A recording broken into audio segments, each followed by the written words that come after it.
নমস্কার বন্ধুরা, শুভ সন্ধ্যা। কেমন আছো সবাই? নিশ্চয়ই সকলে ভালো আছো, আমরাও ভালো আছি। তো আজকের কন্টেন্ট কি বলো তো? আজকের কন্টেন্ট মাই ড্রিম লাভ কেয়া। প্রথমে ও কন্টেন্ট, তারপরে একটা ভিডিও, মানে ছোট্ট কাউকে নিয়ে আমি আলোচনা করব।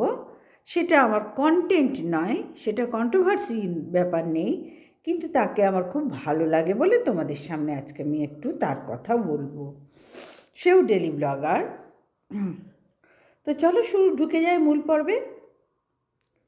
My dream love care. অঝরে কেঁদে যাচ্ছে মেয়েটা, অঝরে কেঁদে যাচ্ছে। আসলে কেয়ার জীবনটা না প্যাথেটিক, এটুকু তো আমি বুঝতে পেরেছি অনেক দিন আগে। কেয়ার জীবনটা সত্যি কষ্টের, কষ্টের।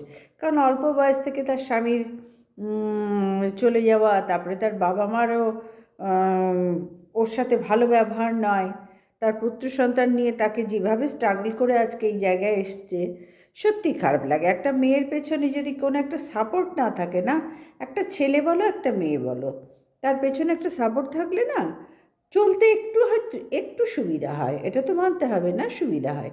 কিন্তু সেক্ষেত্রে দাঁড়িয়ে কেয়াকে সত্যি খুব পরিশ্রম করতে হয়েছে। এবং যখন তার হাজব্যান্ড মারা গেল, ছেলেটা তো খুবই ছোট ছিল তখন, খুবই ছোট ছিল। সেই মুহূর্তে কেয়াকে খুবই কঠোর পরিশ্রমের মধ্যে দিয়ে দিন কাটাতে হয়েছে। একবার এখানে বাসা ভাড়া, একবার ওখানে বাসা ভাড়া। কীভাবে মেয়েটা স্ট্রাগল করেছে না, সত্যি খারাপ লেগেছে, দেখে খারাপ লেগেছে। দেখো, কেয়া আজকে পরিচিত হয়েছে তার লাইফস্টাইল দিয়ে, ডেলি ব্লগার তো, লাইফস্টাইল দিয়ে। তার লাইফস্টাইল অনেকের ভালো লাগবে, অনেকের ভালো লাগবে না, এটা তো ভেরি কমন ব্যাপার বন্ধুরা। তো কেয়া এক প্রকার তখনকার দিনে একটু হট ছিল, এখনও আছে, এখনও আছে, তবে আগের থেকে বয়সটাও তো বেড়েছে, ছেলেটাও যথেষ্ট ম্যাচিওর। ছেলেটা, ওর কপাল ভালো, ছেলেটা ভালো পেয়েছে, খুব ভালো। ওর পুত্র সন্তান ভালো, আমার তো খুবই ভালো লাগে। এবং তারপর থেকে মা ছেলে মিলে অনেক স্ট্রাগল করে দাঁড়িয়েছে। তবে হ্যাঁ, কেয়ার এই চোখের জলের মূল্য আজকে কিন্তু আমি দিতে পারলাম না, সরি কেয়া, কিচ্ছু করার নেই, কিচ্ছু করার নেই। কারণ কি বলো তো? কারণ হচ্ছে কেয়া এরকম চোখের জল বহুবার ফেলেছে, বহুবার ফেলেছে। প্রথম প্রথম ফেলতো যখন দেখেছি ওর হাজব্যান্ড মারা গেল, তার বাপের বাড়ি তার মা বাবা কেউই ওর সাথে সুসম্পর্ক রাখেনি এবং দুর্ব্যবহারই করেছে। তো সেখানে দাঁড়িয়ে কেয়া সত্যি কষ্ট লাগতো দেখে। কিন্তু তারপর থেকে এই যে বিশু নামক বিষধরের সাথে যখন ওর প্রেমালাপ শুরু হলো, তারপরে বৈবাহিক সম্পর্ক শুরু হলো, তারপরেও বিশু নামক বিষধর চলে গেল কেয়াকে ফেলে। কেয়া গেল তার শ্বশুরবাড়ি, বিশু নামক বিষধরের বাড়ি। সেখানেও তার কেচান হলো, জমি মানে ঘর ভাগাভাগি নিয়ে শ্বশুরবাড়ি থেকে তাকে তাড়িয়ে দিল। সে বিয়ে দেখিচ্ছিল ভিডিও, সে তোমরা নিশ্চয়ই দেখেছো, যারা পুরনো ভিউয়ার্স নিশ্চয়ই দেখেছো বিধি খিচ্ছিরি ভিডিও, মানে ও দেখলেই মাথা গরম হয়। তো সেইখান থেকে দাঁড়িয়ে এই বিশু, যাকেও মানে কি গ্লুকন্ডি, সব থেকে ভালো হয় গ্লুকন্ডি বললে, গ্লুকন্ডিকে ভালোবাসলো, বিয়ে করলো, তারাপীঠ গেল, মানে বিভিন্ন রকম রিলস বানায়, রাস্তায় দাঁড়িয়েও রিলস বানায়, পেছনে ছেলেও থাকে, সব রকম বাঁচার জন্য যত রকম চেষ্টা কেয়া কিন্তু চালিয়ে যাচ্ছে। এবং ব্যবসা, শাড়ির ব্যবসা করলো, ব্যবসাও শুরু করেছিল। ছেলেটাও কিছু ব্যবসা করতো এবং অটো কিনেছিল, অটো চালায়, মানে বিশুর জন্য কিনে দিয়েছিল। তারপরে ছেলেটাও চালাতো। এই রকমভাবেই ঘুরিয়ে ফিরিয়ে ঘুরিয়ে ফিরিয়ে কিছু না কিছু করে কেয়ার লাইফটা চলছিল। তো তখন বিশুর সাথে কেয়ার বিয়ে হয়ে গেল, মানে গ্লুকন্ডির সাথে বিয়ে হয়ে গেল। তারপরে তো হাসি খুশি প্রাণোচ্ছল ছিল। এবং তখন যারা কমেন্টস করতো, তখন মধ্যেখানে কেয়ার সাথে একজনের, ওদের পাশেই থাকে, তার সাথে খুবই ঝামেলা বাঁধলো, কেয়ার বিরুদ্ধে সে চক্রান্ত শুরু করলো। সেই সব ভিডিওগুলো আমরা সবাই দেখেছি, মানে যখন দেখার সময় পাই, অবশ্যই যখন দেখার সময় পাই দেখেছি।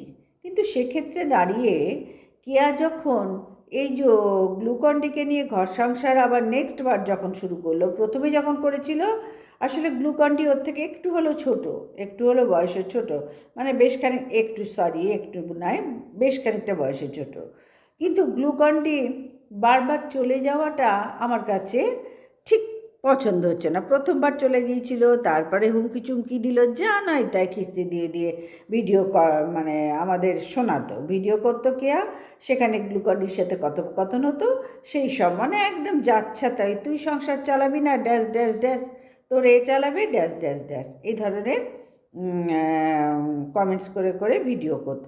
মানে এই ধরনের ভিডিওগুলোর মধ্যে এই ধরনের কথাবার্তা থাকতো ওর সাথে, গ্লুকন-ডির সাথে, বোঝাতে পারছি, থাকতো। আমি আর ডিটেলসে যাচ্ছি না, কারণ আমার তো খুব একটা সুবিধার লাগে না, যার জন্যই যাচ্ছি না। আর কে আর যতই বলো, একটা দুর্নাম আছে, কারণ এক বাচ্চার মা, সে তার ছেলের থেকে বেশি গ্লুকন-ডিকে পেয়ে যা দীক্ষাতে আরম্ভ করেছে, যা করছিল, যেন মনে হচ্ছে সদ্য কচি জন্মেছে এইরকম মানে হাজব্যান্ড ওয়াইফ। তা তো নয়, যেখানে ছেলে এত বড় পাশে, ছেলে সবসময় সঙ্গে আছে, বড় ছেলে, সেখানে তার মায়ের এরকম কচি কচি ভাব, আমার তো ভালো লাগেনি ভাই, কোনো ধার থেকেই আমার ঠিক ভালো লাগতো না, কোনো ধার থেকে। শুধু স্ট্রাগলটা আমার খারাপ লেগেছে, হ্যাঁ অবশ্যই করেছে, সেখানে কোনো সেই নিয়ে কোনো কথা মন্তব্য করব না, অবশ্যই করেছে, কারণ ও ছেলেকে নিয়ে ওর যে এত পর্যন্ত এসেছে, ওকেই তো করতে হচ্ছে, আমি তো গিয়ে করছি না। সুতরাং সেখানে আমি কেয়াকে নিয়ে কোনো কথা বলবো না। কিন্তু অত বড় একটা ঘরে ছেলে থাকতে, যেখানে ছেলের বিয়ে দিলে সুবিধা হতো, কেয়া নিজে না বিয়ে করে, তাও মানলাম তার জীবন লাইফ পার্টনার দরকার, বিরাট তো বয়স হয়ে যায়নি যে লাইফ পার্টনার দরকার নাই, কার কখন কি দরকার কেউ আমরা জানি না, তবু মেনে নিলাম, মেনে নিয়েছি, ঠিক আছে। কিন্তু যে কেয়া যে আদিক্ষেতাগুলো করতো, সেগুলো তো তোমরা সবাই জানো যে মেনে নেওয়ার নয়। ড্রেস ফ্রেস পরে যে ধরনের নোংরা অশ্লীল ভিডিও করতো, কেয়া করে, আরও দু চারজন আছে, কেয়া করতো, করতো, অবশ্যই করতো, সেগুলো মেনে নেওয়ার নয় ভাই, সেগুলো গ্রহণযোগ্য নয়। তা যাই হোক, কেয়াকে আগেও দেখেছি এরকম সাদা কাপড় পরে, মুখে হাসি বিলীন হয়ে গিয়ে সিঁদুর তুলে, গ্লুকন-ডি যখন ছাড়াছাড়ি হলো, তখনও কি ছাড়াছাড়ি হয়েছিল জানি না, কিন্তু ছাড়াছাড়ি বলে আগেও ভিডিও দিয়েছিল। আর বেশ কিছু দু এক বছর আগেও কেয়া কিন্তু গ্লুকন-ডির সাথে ছাড়াছাড়ি হয়েছে, হ্যান হয়েছে, ত্যান হয়েছে, মানে সব রকম প্রমাণ তুলে তুলে দিয়ে ভিডিও দিয়েছে। তারপরে আবার গ্লুকন-ডি আসলো, ঘর সংসার করলো, আদিক্ষেতা করলো, মানে যা যা কেয়ার করার সেগুলো প্রত্যেকটাই করলো, করে আবার কেয়া বসলো সাদা থান পরে, সিঁদুর তুলে, গ্লুকন-ডির বিরহী হয়ে আমাদের সামনে কন্টেন্ট ছুটতে শুরু করলো, কন্ট্রোভার্সি জোনে ঢোকার চেষ্টা করছে, ঢুকতে শুরু করলো।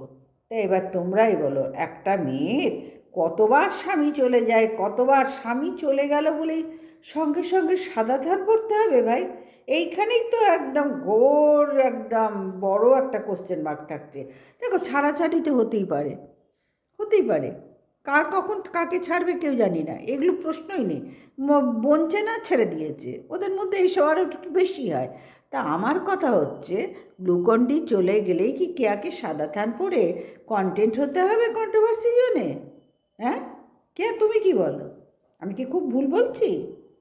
খুব যদি ভুল বলে থাকি একটু কমেন্টস করে জানিও যে দিদিভাই তুমি ভুল বলছো, কারণ আগে একবার তুমি কমেন্টস করেছিলে, তখন আমি তোমার ভিডিও কিন্তু বন্ধ করে দিয়েছিলাম করা, আমি বন্ধ করে দিয়েছিলাম তোমাকে নিয়ে ভিডিও করা। দুটো তিনটে ভিডিও করার পর তুমি একদিন কমেন্টস করেছিলে, তারপরে আমি বন্ধ করে দিয়েছিলাম, মনে পড়ে কথাগুলো? তো যাই হোক, এখন বাধ্য হলাম করতে, তোমার সামনে পড়ে গেল না ভিডিওটা, আবার একই, আবার কি আর সাদা থান হলোটা কি? একটা মেয়ে কতবার সাদা থান পরে? একবার পড়েছো তখন অরিজিনাল হাজব্যান্ড মারা গেল, তখনই সাদা থান পড়া। তারপরে বিশুকে, গ্লুকন-ডিকে যখন বিয়ে করলে, প্রেমালাপের পর অনেক রিলস টিলস বানিয়ে এখান ওখান ঘুরে টুরে বহুত আনন্দ করে, তারপরে যখন আবার বিয়ে করলে, সিঁদুর দিলে, তারপরে গ্লুকন-ডি ভাগলো, ভাগ পালিয়ে গেল।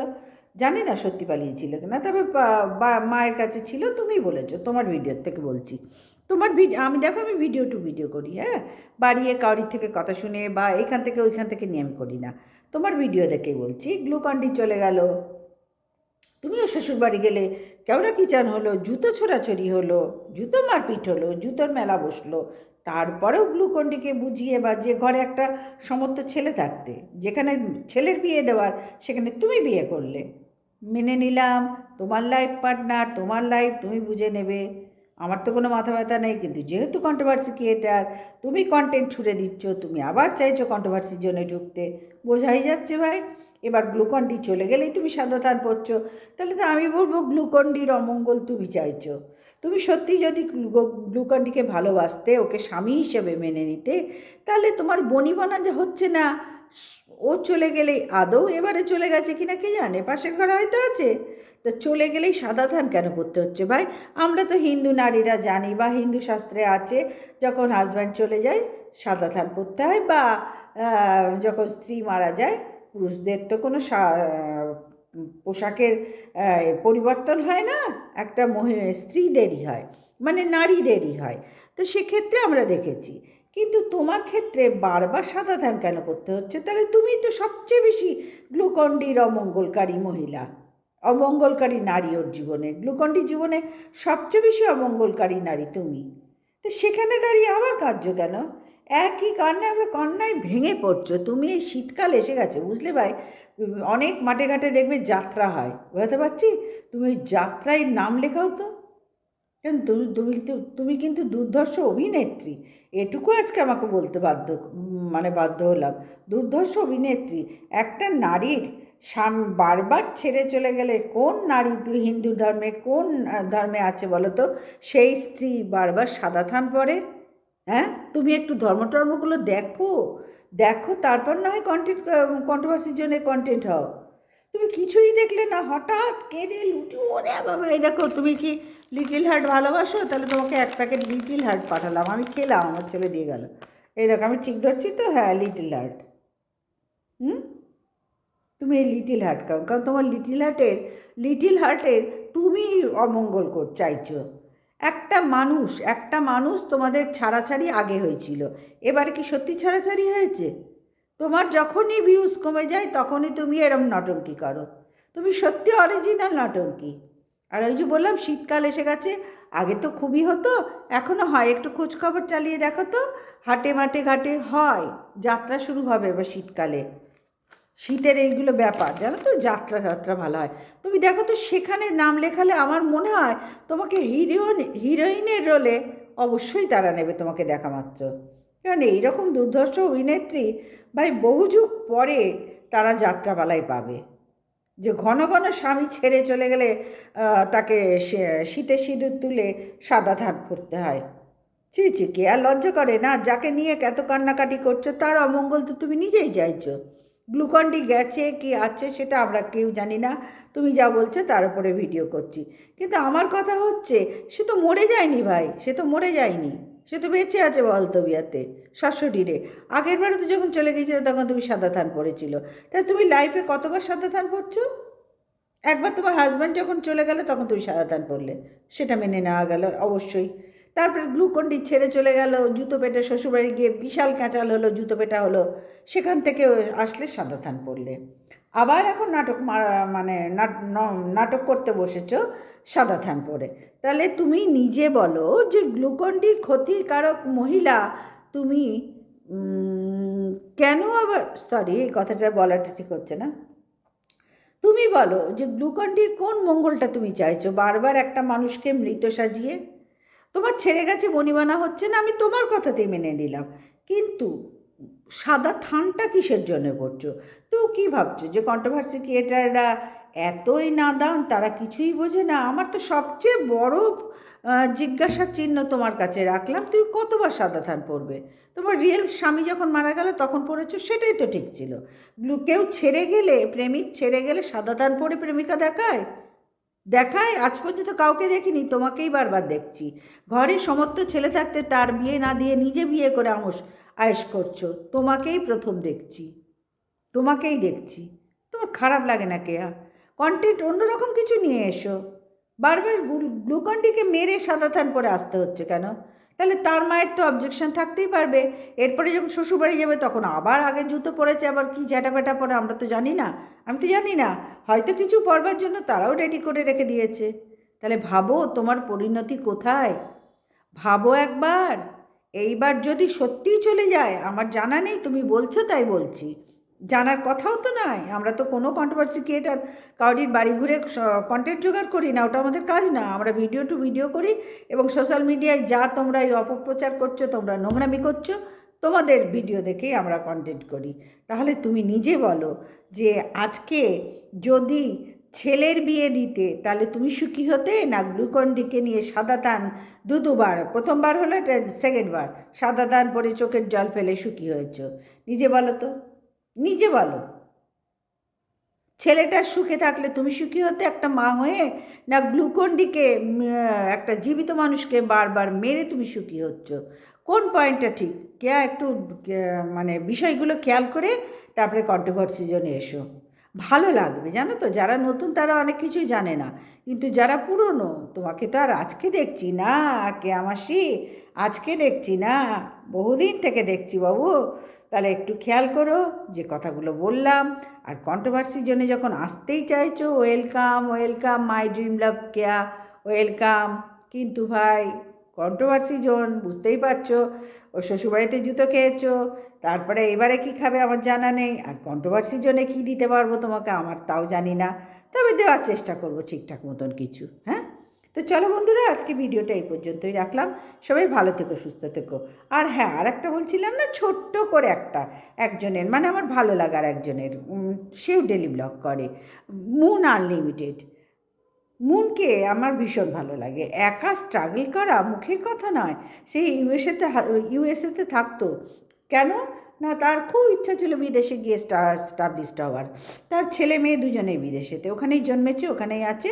তার হাজব্যান্ডের সাথে রিলেশনশিপ ঠিক মতন, মানে তার পারিপার্শ্বিক সমস্যা ছিল বলে সে কিচ্ছু লুকায়নি, পরিষ্কার বলেছে। কিন্তু ডিটেলসেও তো বলার দরকার নেই, সে একটা রীতিমতো এডুকেটেড মহিলা, তার লাইফস্টাইল আলাদা। সুতরাং মুনকে আমার ভীষণ ভালো লাগে। আজকে এই পর্যন্তই মনে নিয়ে থাক। আর মুন, তুমি এগিয়ে যাও গো, তোমাকে আমার ভীষণ ভালো লাগে, ভীষণ ভালো লাগে। এইভাবে একা স্ট্রাগল করা, একা মনের জন্য নিয়ে বেঁচে থাকা মুখের কথা নয়। তুমি তোমার মায়ের জন্য ইউএসএ থেকে চলে এসেছো, ওখানে অত অপরচুনিটি পেয়েও তুমি চলে এসেছো।